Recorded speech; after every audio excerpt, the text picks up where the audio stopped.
สวัสดีทุกท่านวินาทีสำคัญถึงเวลาอันสมควรที่สิคือบทใส่รถเข็นอีกพุ่นให้ใส่รถเข็นเขาแล้วเอาไปไว้แก้พุ่นเอาไว้นี่เดี๋ยวเขาได้ง่ายมันอีก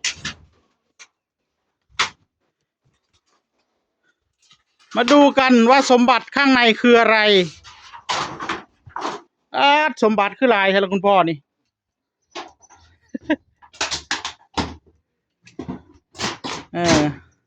ตะปูไว้รถเหยียบหน่อยได้เอาไว้รถเหยียบเลยตะปูนะเป็นยังเนาะรถไทยเขายูดกรบเลยเนาะ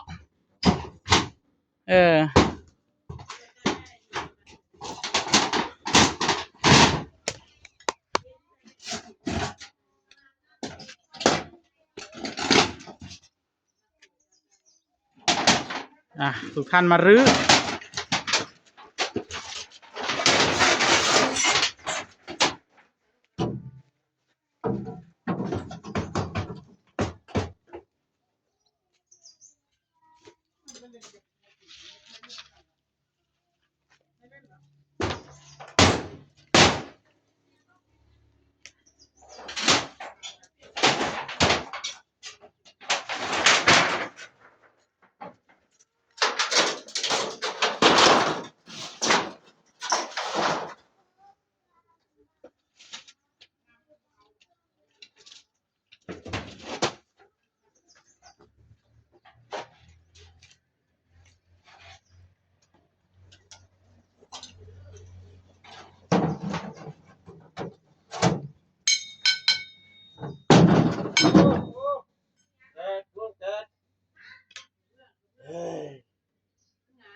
โอ้คุณแก้วมาละ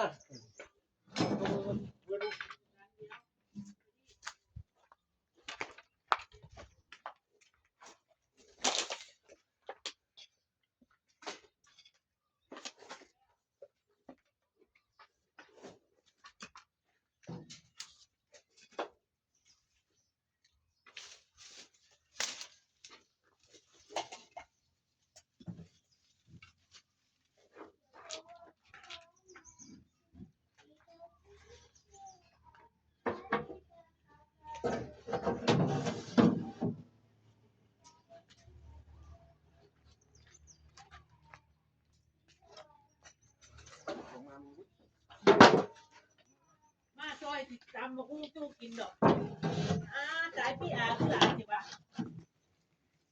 เรียบนาบอก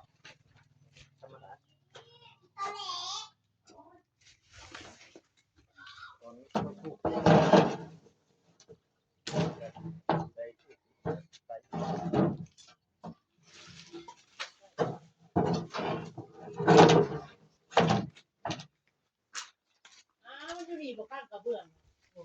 โอ้ซื้อไปเฮ็ดกระท่อมนั่นเป็นยังนี่ขายอยู่บ่อเพชรละจักบาท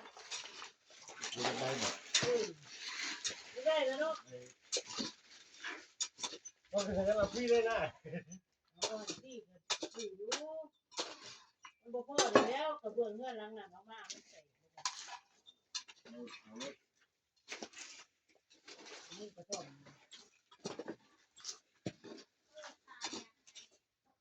สายพี่กูบอกพี่จะแนะนำยกคุ้มพยางอะไรกันนั่น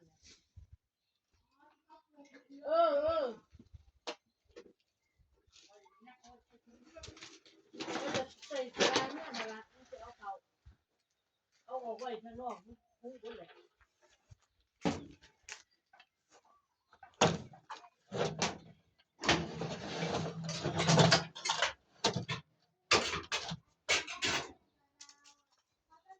ก็ร้ายเกินไปเลยเราอีกบอกซึ่งมันเป็นไม่ไว้ใจมันเคยนี่ทีแรกว่าเจียวเสียงง่ายจะเอาซะแต่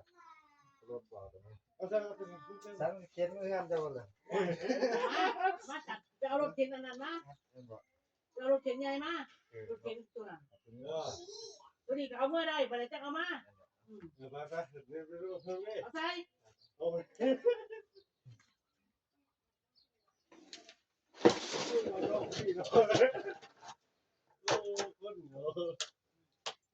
างกระท่อมหนึ่งกันเขาได้ต่างกระท่อมกินปีใหม่นี่นะเป็นตะโพงนี่ก็ไปแบนนี่คือแจ็คเขาทำล่าง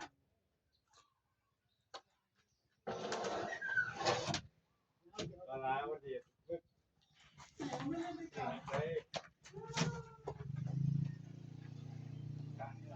ไหลกัน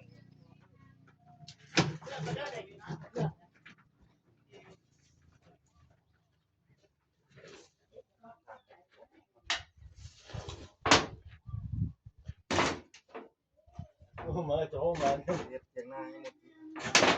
một biết mở chỗ mà kìa đây một